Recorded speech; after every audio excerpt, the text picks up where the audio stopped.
if you awaken from this illusion, and you understand that black implies white, self implies other, life implies death, or shall I say, death implies life,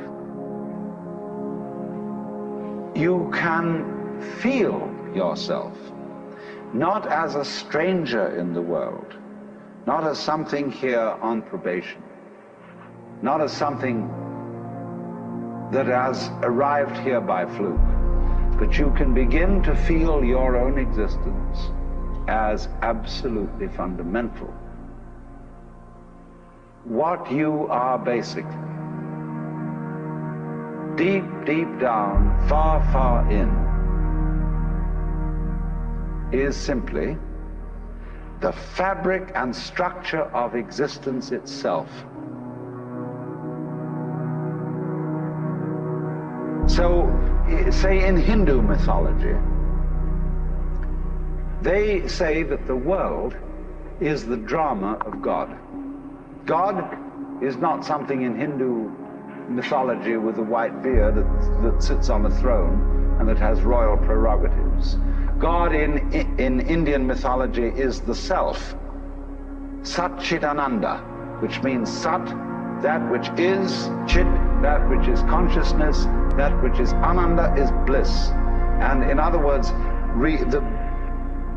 what exists, reality itself, is gorgeous. It is the plenum, the fullness of total joy. Wow-wee. And all those stars, if you look out in the sky, is a firework display like you see on the 4th of July, which is a great occasion for celebration. The universe is a celebration. It's a fireworks show to celebrate that existence is. Wow-wee. And then they say, but however, there's no point just in sustaining bliss. Let's suppose that you were able every night to dream any dream you wanted to dream. And that you could, for example, have the power within one night to dream 75 years of time. Or any length of time you wanted to have. And you would naturally, as you began on this adventure of dreams, you would fulfill all your wishes. You would have every kind of pleasure you could conceive. And after several nights of 75 years of total pleasure each, you would say, well, that was pretty great. But now let's have a surprise. Let's have a dream which isn't under control. Well, something is going to happen to me that I don't know what it's going to be.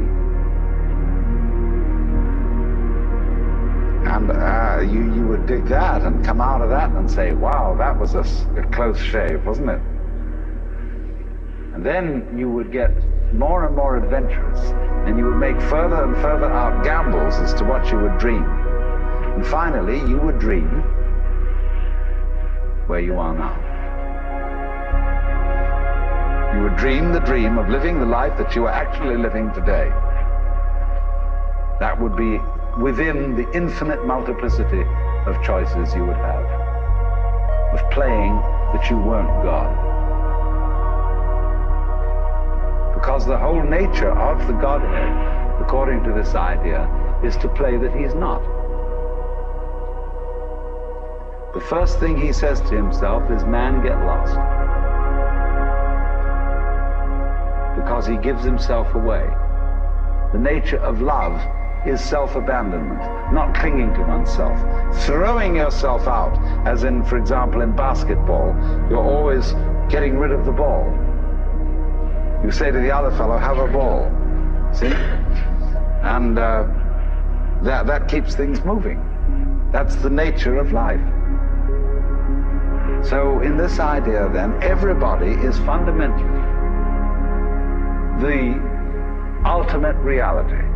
Not God in a politically kingly sense, but God in the sense of being the self, the deep down basic whatever there is. And you're all that. Only you're pretending you're not.